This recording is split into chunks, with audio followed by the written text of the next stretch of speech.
Welcome back. Still glad to be on the couch here because I have somebody very, very interesting with me. His name is Yerins Abraham. Of course, you know him from the famous Big Brother reality TV show. He's a polymath, a creative genius, lover of the arts, poetic rap music. He's also the founder of Professional Artists and a medical doctor since 2019.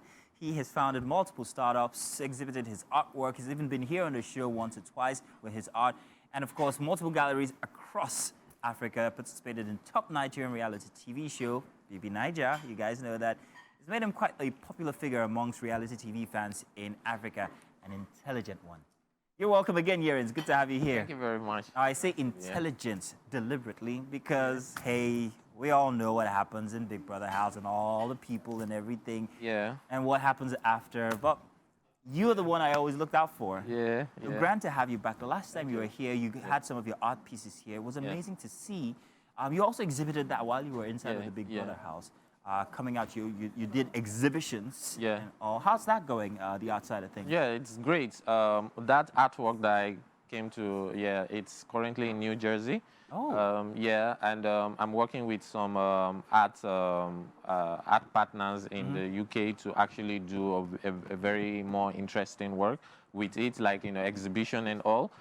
For me, artworks are like babies, and you have to be patient with it to grow in order for more people to see it. And also you have to invest in it. You have to feed it. Yeah, Because if you keep it in your house, nothing happens. And, what's the point of making it if you're not going to exhibit it? Exactly. So most for my art, and also time, art loves time. I don't know. So it's not necessarily, sometimes it's more, it's like, let's say 40% about the work itself, then every other thing around the work.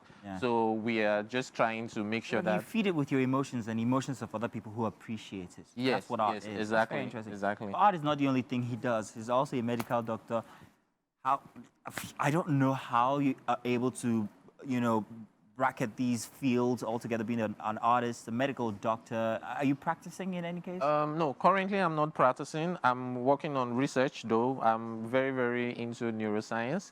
And I'm working on research, collaborating with United Nations and all. Wow. Yeah, so, but, that's something that I really, really love. I've spent, lots of time doing so. Why did you go to Big Brother if you had all these things going on? Yeah, it's an interesting story because, when I came to Nigeria 2019, I needed, I came back because I just felt like, okay, even when I was in Ukraine, people knew me as the polymath guy. I was really popular there. Oh, really? Yeah, among foreign students, and even as Ukrainians, I was on their TV shows. They were just fascinated about the kind of things I used to do. I was also going on exhibitions and all, but I reached a stage where I felt like I wasn't seeing the challenge, and I was like, when you're abroad, everything you consume, and you are even more closer to Nigeria when you're abroad. Really? Because of the knowledge and everything. That's why you see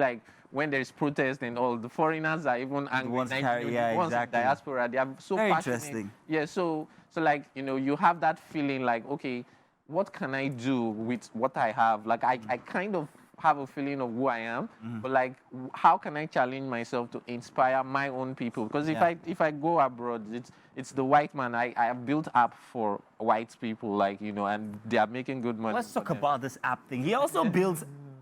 Yerins builds app. Yerins built a new app for you lovers out there. Let's tell them about this app. What's your app called? It's called Giddle. Giddle. Yes. What is it exactly? So Giddle is a dating app, and first of all, we are in this age where the Gen Zs are very, very glued to aren't you part of the digital. Yeah, sorry? Aren't you part of the Gen Z? No, I'm not. I'm a millennial. Okay. Let's make that clear. All right. Yeah. So the Gen Zs. They are very glued to their phones and all. And one thing that is very hard to do right now is to figure out who we are actually, or the young people, who they are actually trying to be with. And because there's a whole lot of other applications or things that can cause deception and all that. Yeah. So one thing that I wanted to do was, build a platform that can help with that. and also integrate Authentic matchmaking. yes, very authentic matchmaking. We try to customize to limit the amount of ways you can use it for any ulterior motive. You know, we try to verify you. And also, one of the most innovative things we did was including AI. We use AI to, first of all, we have an AI assistant in the platform where you can communicate.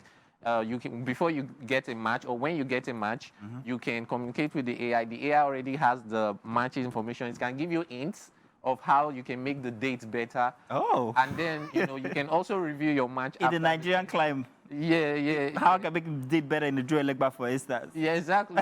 No, you get to know where the to person. go, how much to spend, what Yeah. prophylactics for after.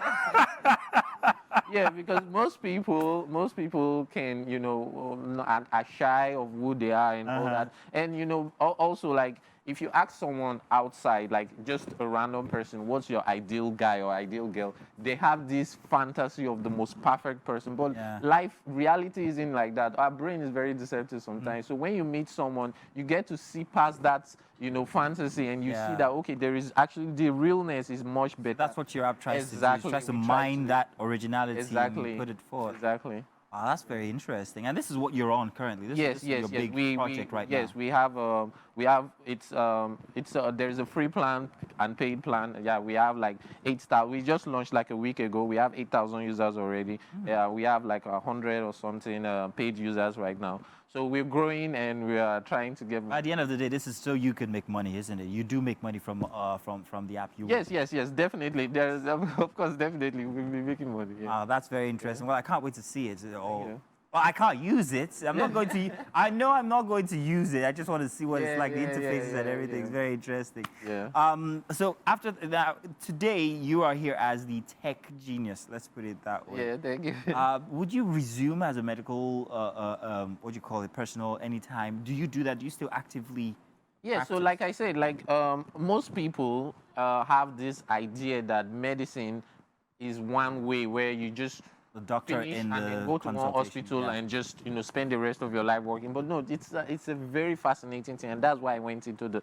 Nobody forced me. People will think that, because like when people know that maybe I do music, they're like, how did you do medicine? And when people know that I do arts, they're like, why are you doing music, or why are you doing medicine? And when people know I do tech, they're like, why do you? But I deliberately go into these things without even thinking anything. Nobody forced me. And for medicine, it's like there is so much that we need to know, and you know, it's very fascinating to me. Like, I've read several books about the brain while I've been working on all these things. So like I said, there's research, there is epidemiology, there is infectious diseases, there are all these things that, you know, people don't really put eye on. And I understand, because we grew up from our parents who enjoyed the, you know, the 9 to 5. So they have this perception that it's medicine is that. Yeah, my son is a doctor. Yeah, my son is a doctor and all, but there is much more interest and there's much more to learn about it. And that's just the part I'm going to. So when I have time, definitely I will explore. So with all these things that you're doing, tech, medicine, art, music, what is the next thing that you want to conquer? What next for you? I ask that deliberately because I know that you still have your eyes on other things, but give us an inkling. What could it be that will blow our minds once again? Well, the thing is, like, I try to not be too specific, because when you're specific, you miss out on it. There is a saying that don't be an architect, be a garden. So don't fixate your mind, just grow, and you know, as time grows. So, but there is one ideology that I always have, and that's what makes me do whatever I do, is to inspire people and to push the boundaries to the extent that if someone wants to even try, they know that a human can do it. You know, before now, even before I entered the reality show, people had this perception that if you're a medical doctor, there's no way you can be good in tech, or you can have an artwork that will, like, you know, is worth a lot and is exhibiting back to back. People, you know, they have this, like, no. And if you advise someone, you'll be like, stick to that thing. You know, but now, like, after that platform, I got lots of emails. There are lots of individuals that are super inspired. It's not necessarily as big as what I'm doing, but they are not scared to explore new paths and be good at those paths. Because, you know, people will only tell you what their brain is limited to. But once they now feel like, okay, someone has done that, it opens the gate. So that's the idea I have. You have so many ideas, Yering. I'm always amazed each time you come through and we have a conversation. If I let you talk, you keep talking till forever. It was grand to have you here, and I hope the app kicks off and people use it a lot, because that's something we need. Authenticity. Thank you very much. Is absolutely great.